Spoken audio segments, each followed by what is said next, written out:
Chers abonnés de Cathol TV, bonjour. Ce 27 avril, dans le doyenné Saint-Augustin à la paroisse Saint-Christophe d'Envolbam, aura lieu l'ordination de 2 futurs diacres. Ils nous viennent du séminaire archidiocésain Redemptoris Mater de Libreville. Mais qui sont-ils et surtout, comment est née chez eux cette envie de suivre le Christ de manière plus radicale?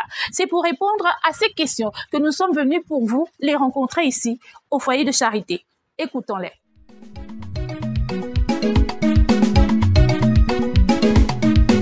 Samatobe yawa na wobe mwanabia ana wame mwabia bo didora ye nawa Samatobe yawa Samatobe yawa ana wame danga baro weto benga ye.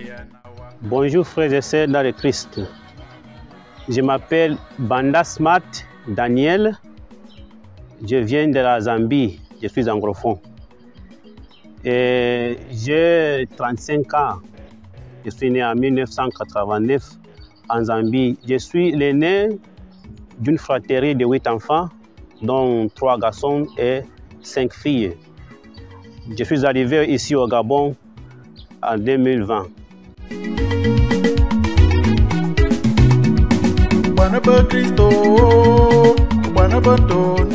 Ma vocation, je peux dire qu'elle est née depuis que j'étais un enfant. Parce que ma mère et mes tantes toujours me rappelaient que quand j'étais petit, j'ai répété que je vais entrer au séminaire, je vais devenir prêtre. Donc c'est une chose qui me vient depuis l'enfance. Mais au fur à mesure que j'étais en train de grandir, j'ai vu que le désir a diminué un peu. Bon, je suis né dans une famille chrétienne, on partait toujours à l'église avec mes parents. Mais à un moment donné, j'ai commencé, avec le suivisme, j'ai commencé à suivre mes amis. Donc je suis entré dans une mauvaise compagnie.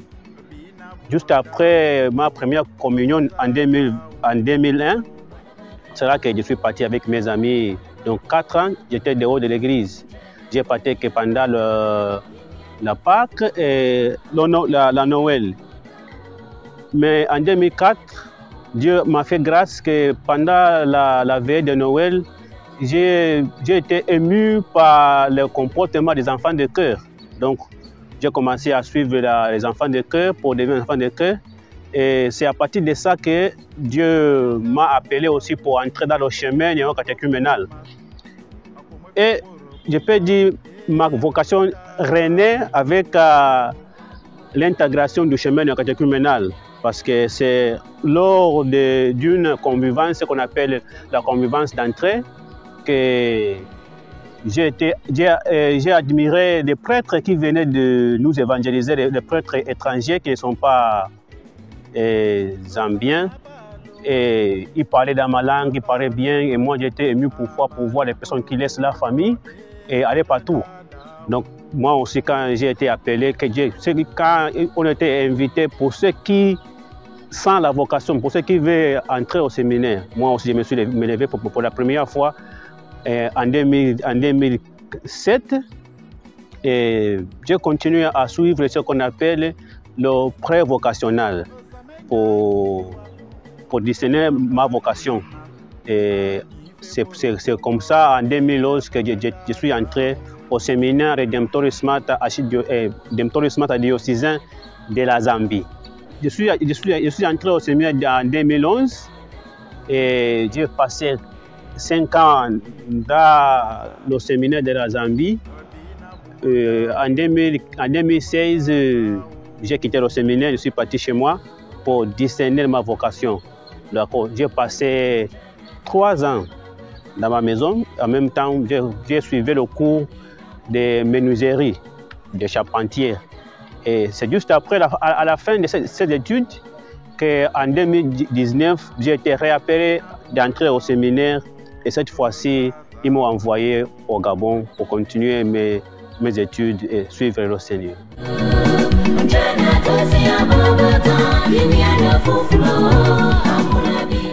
Pour moi, vraiment, je rends grâce à Dieu que j'arrive à aujourd'hui que je suis admis pour devenir diacre et aussi devenir prêtre par la grâce de Dieu.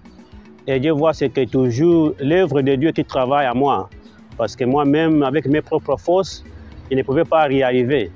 Et dans tout ça, là, je vois que c'est la main du Seigneur, c'est Dieu qui m'a choisi. Il m'a appelé depuis que je suis chez moi, j'ai laissé mon pays et c'est très loin. J'arrive ici au Gabon et avec la difficulté de langue, avec le changement de la culture. Mais dans tout ça, là, j'ai vu que j'avais toujours les doutes de suivre le Seigneur. Est-ce que je peux avancer, je peux reculer, ou est-ce que je peux abandonner? Mais dans tout ça, là, je vois la fidélité de Dieu. C'est Dieu même qui est fidèle. C'est Dieu même qui m'a tiré, qui m'a pris par la mer et me dit suis-moi. Donc le bilan que je peux donner pour le moment, c'est pour dire que c'est l'œuvre de Dieu.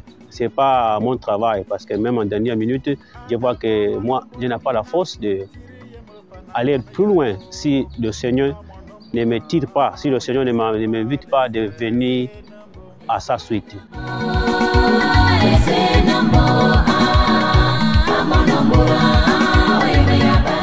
Chers frères et sœurs, à l'exemple de Joseph, je vous invite à suivre cet exemple parce que Joseph, les Écritures nous disent qu'il était un homme juste, un homme qui écoutait la voix du Seigneur.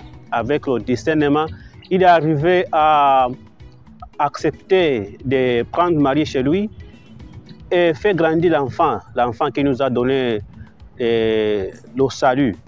À nous aussi comme chrétiens, nous devons obéir au Seigneur malgré nos difficultés, même si on ne comprend pas d'où vient cette voix, mais Dieu nous demande à l'écoute, écouter, discerner et suivre, comme le message le dimanche qui suit, 5e dimanche du Pâques, où Jésus-Christ dit qu'il est la vraie vigne. Il nous demande de demeurer en lui. Donc nous devons aussi demeurer dans le Seigneur, malgré les difficultés, malgré tous les problèmes que nous pouvons rencontrer dans la vie. Être chrétien, ce n'est pas facile, mais Dieu nous appelle toujours à être à l'écoute de la parole et à suivre le Christ. Papa,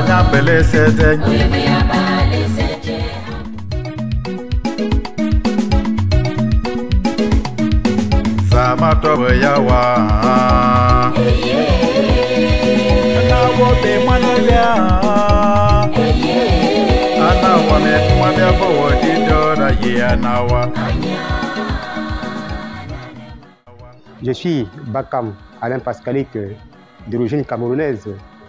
Je suis l'un des candidats proposés aux ordinations diaconales qui auront lieu le 27 avril 2024. Je suis le 6e enfant d'une famille de 8.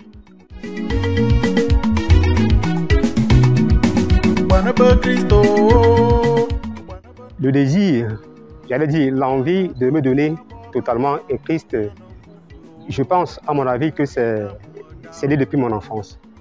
Dans mon enfance, j'ai eu toujours ce désir-là, cette envie-là de devenir enfant de cœur. Et je me souviens tout petit, je partais à l'église avec ma mère, je l'accompagnais de temps en temps, du moins le dimanche. Nous partions à l'église. Et à sa suite, quand je voyais les enfants de cœur tout près de l'autel, je me suis dit, un jour je vais être comme eux. Et en ce temps, on appelait les enfants de cœur les petits prêtres. Et je pense que c'est le fait de les voir et de devenir comme eux qui a mis en moi ce désir, cette envie de devenir prêtre. Mais en réalité, ce désir était enfoui en moi, je pense. Resté enfoui en moi, il fallait qu'il finisse par sortir un jour. Et je pense que le déclic a véritablement commencé au moment où je rencontre le chemin néo-catéchuménal. Rappelez-vous, je suis camerounais, je suis de Douala, et c'était à la paroisse Notre-Dame de Sept Douleurs, à Douala. En ce temps, il y avait en moi comme une crise existentielle, à comprendre que l'homme est créé pourquoi? Pourquoi je suis créé? Quelle est la finalité, n'est-ce pas, de ma création pour moi? Il y avait beaucoup de questions comme ça qui me passaient par la tête et j'avais vraiment envie d'avoir un élément de réponse. Aussi, j'avais quelques éléments de réponse, même pas très complètes, mais quand même quelques éléments de réponse qui me revenaient. Et j'avais aussi cette envie-là d'être quand même curieux, d'aller un peu plus loin et comprendre davantage ce que c'est que le chemin. Et chemin faisant, donc, je suis entré en communauté. Et dans la communauté, je suivais des catéchèses, bien entendu, et aussi j'avais l'opportunité d'aller, de toucher la Bible, de feuilleter la Bible, n'est-ce pas, d'avoir des connaissances plus approfondies de la Bible. Et j'avoue vraiment que ce moment était un moment important pour moi dans ma vie, parce que je n'avais pas eu toujours l'occasion de feuilleter la Bible. Ça a été vraiment une occasion, j'allais dire, favorable pour moi de toucher la Bible. Et lors d'une convivence, une espèce de retraite où on demande à des personnes si jamais ils ressentent le désir de se consacrer au Seigneur. C'est ainsi que, de façon spontanée, un jour, je me suis levé, je me suis proposé pour me jeter, pour mettre à la suite du Seigneur. Et ça a été pour moi vraiment un déclic. Et je n'ai pas compris comment est-ce que j'ai pu me lever. Vraiment, c'est arrivé de façon spontanée.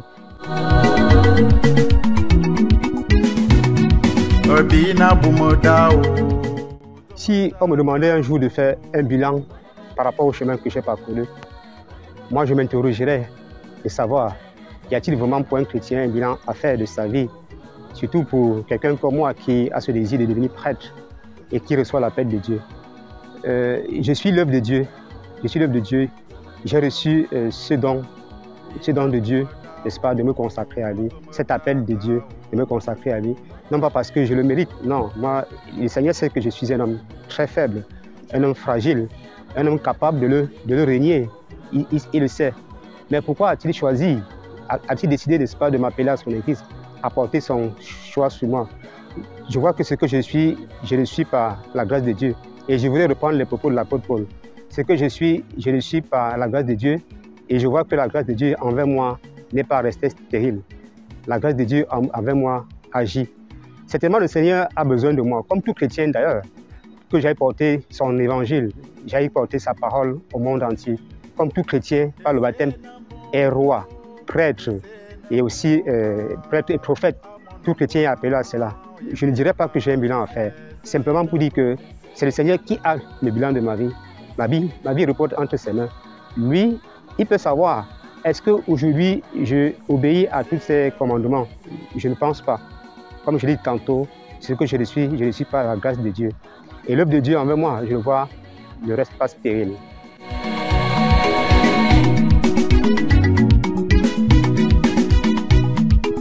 Chers frères, chères sœurs, le Seigneur t'appelle. Par ton baptême, tu es prêtre. Par ton baptême, tu es roi. Par ton baptême, tu es prophète. Le Seigneur t'appelle à perpétuer son œuvre à travers le monde entier. Oui, l'œuvre de Dieu à travers le monde entier ne pourra se propager que si toi aussi tu prends l'engagement de te mettre à ta suite. Parce que je crois que le Seigneur t'appelle où que tu te trouves. Si tu es fonctionnaire, si tu es agent de police, si tu es quelqu'un qui s'occupe des ménages dans une maison, quel que soit ce que tu fais dans la vie, je pense que le Seigneur également t'appelle à être non pas peut-être prêtre, oui, non, mais être simple chrétien et propager son image, et propager sa parole à travers le monde entier. Parce que la parole de Dieu, c'est pour le bonheur de l'homme. La parole de Dieu est comme pour l'homme un indicateur. Imaginez un peu dans la route les feux de signalisation. Ce feu te dit quand il est rouge, il ne doit pas passer. Alors si tu te dis le feu au rouge n'est pas passé, sa parole à lui alors est comme un feu au rouge qui demande de ne pas passer. Mais aussi sa parole peut être vert, à la couleur verte, qui te dit il faut passer comme un feu dans la route. Alors tu peux passer. Non pas pour dire que la parole de Dieu est un fardeau pour nous. Non. Dieu veut notre bonheur, Dieu veut notre épanouissement. Et je crois également que Dieu t'a créé pour cette fin-là. Dieu ne veut pas que tu souffres. Non. Sache que dès lors que tu ne mets pas en pratique la parole de Dieu, tu te mets dans des situations qui ne sont pas confortables. Non pas que Dieu a absolument besoin de toi, non. Dieu peut se passer de toi, mais Dieu veut ton bonheur. Dieu veut vraiment que tu sois content de ta vie. Tu sois content là où tu es, de ce que tu fais. Seulement, écoute, il veut que tu sois un brebis parce qu'il est le berger. Il est la vie véritable et nous sommes les serments. Dieu te recommande sa parole et sa parole de Dieu est importante. Ça ne néglige pas dans ta vie. Si vraiment tu veux, n'est-ce pas, que Dieu guide ta vie, alors c'est important pour toi, Dieu guidera ta vie. Mais si tu veux que Dieu ne guide pas ta vie, il ne le fera pas. Tu as toute la liberté de dire oui ou de refuser la grâce de Dieu. Mais je te conseille d'accepter la grâce de Dieu parce que la grâce de Dieu n'est jamais stérile. Ababa zambi mbelese ha